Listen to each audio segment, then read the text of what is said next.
അച്ഛൻ മരിച്ചിട്ട് ഒരു കൊല്ലത്തി. അപ്പോൾ ഞങ്ങൾ ബലിയിടാൻ വേണ്ടിയിട്ട് തിരുനെല്ലി പോവായിരുന്നു. അപ്പോൾ തിരുനെല്ലി പോകുന്നതിന് മുന്നേ തൃശ്ശിലേരി ശ്രീ മഹാശിവക്ഷേത്രത്തിൽ കയറിയിട്ട് പോകണം എന്നാണ് പറയുന്നത്. അപ്പോൾ അവിടെ നമ്മൾ തൊഴുത് ഇറങ്ങി കഴിഞ്ഞപ്പോഴാണ് ആലോചിച്ചൊരു വ്ളോഗ് എടുക്കാമെന്ന്. അപ്പം അപ്പുവാണ് വ്ളോഗൊക്കെ വീഡിയോ എടുത്തത്. അപ്പോൾ ഞങ്ങൾ ഇനി തിരുനെല്ലിയിലേക്ക് പോവാണ്.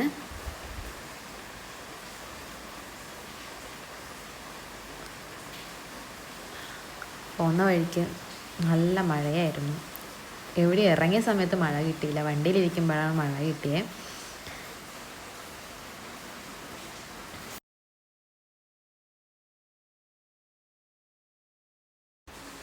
അപ്പം നമ്മളിവിടെ തിരുനെല്ലി എത്തി. ഇനി റെസിപ്റ്റും കാര്യങ്ങളൊക്കെ മുറിക്കണം. അപ്പോൾ ആപ്പനും ബാബുസ്വാമിയും പോയിട്ടാണ് റെസിപ്റ്റും കാര്യങ്ങളൊക്കെ മുറിച്ചത്.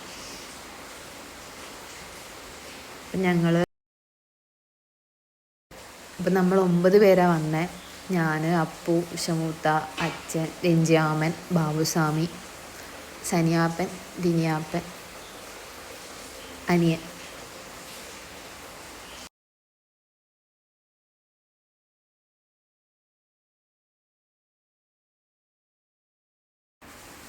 ആ 2 പേര് തൊഴുതുന്ന സ്ഥലം ശ്രീരാമൻ്റെ കാൽപാദമാണെന്നാണ് പറയപ്പെടുന്നത്. ഈ ബലിയിടാൻ വേണ്ടിയിട്ട് ഞങ്ങൾ നടക്കുവാണ്.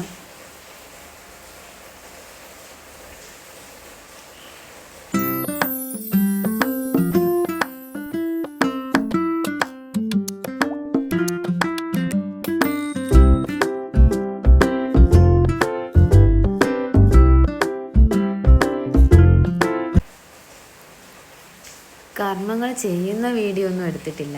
പിന്നെ ബലിയൊക്കെ ഇട്ട് കഴിഞ്ഞ് ഞാൻ ഡ്രസ്സൊക്കെ ചേഞ്ച് ചെയ്ത് എന്നിട്ട് ഞാൻ താഴെയുള്ള ശിവൻ്റെ അമ്പലത്തിലേക്ക് തൊഴാൻ വേണ്ടി പോവായിരുന്നു.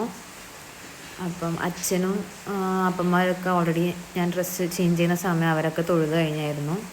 പിന്നെ അവരെന്നെ അങ്ങോട്ടേക്ക് പിന്നെ എന്നെ സംബന്ധിച്ച് ഏറ്റവും ടാസ്ക്കുള്ള പരിപാടി എന്ന് പറഞ്ഞാൽ ഈ ചെരുപ്പിടാണ്ട് നടക്കലാണ്. എനിക്ക് അകത്തുനിന്ന് പോലും ചെരുപ്പിടാണ്ട് നടക്കാൻ പറ്റത്തേ ഇല്ല.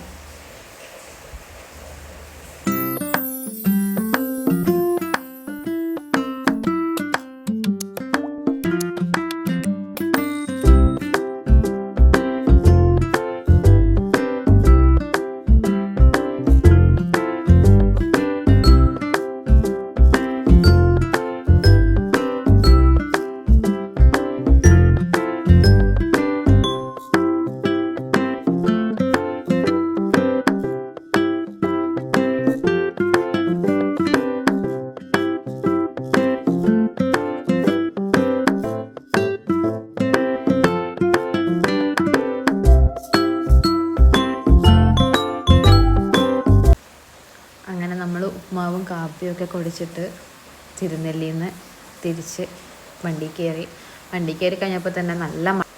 പിന്നെ അത് കഴിഞ്ഞ് ഈ സ്ഥലത്തിപ്പോൾ ഞാൻ പറഞ്ഞു ഒരു വീഡിയോ എടുക്കുമെന്ന് പറഞ്ഞ്. അപ്പോൾ അങ്ങനെ വീഡിയോ എടുത്തതാണ്. പിന്നെ അത് കഴിഞ്ഞ് കുറേ ദൂരം കഴിഞ്ഞപ്പോൾ ആദ്യവും മഴയൊക്കെ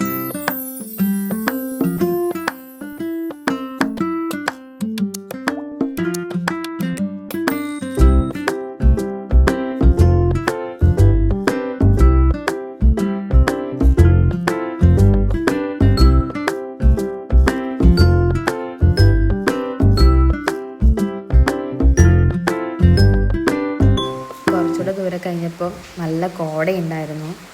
അപ്പം മഴയൊക്കെ പെയ്ത് കോടയൊക്കെ ഇറങ്ങിക്കഴിഞ്ഞപ്പോഴാണ് വീഡിയോ എടുത്താൽ മതി എന്നുള്ളൊരു തോന്നൽ വന്നത്. പിന്നെ ഇതേ ആ മരത്തിൻ്റെയൊക്കെ മുകളിൽ കാണുന്നതുണ്ടോ, അതൊക്കെ കോടയാണ്. താഴെയൊക്കെ നന്നായിട്ടുണ്ടായിരുന്നു. പക്ഷേ അന്നേരം ആ ഒരു ബുദ്ധി തലയിൽ വന്നില്ല, വീഡിയോ എടുത്താൽ മതിയായിരുന്നു എന്നുള്ളത്.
ഇന്നത്തെ വീഡിയോ ഇത്രയേ ഉള്ളൂ. വീഡിയോ ഇഷ്ടപ്പെട്ടാൽ ലൈക്ക് ചെയ്യുക, ഷെയർ ചെയ്യുക, സബ്സ്ക്രൈബ് ചെയ്യുക.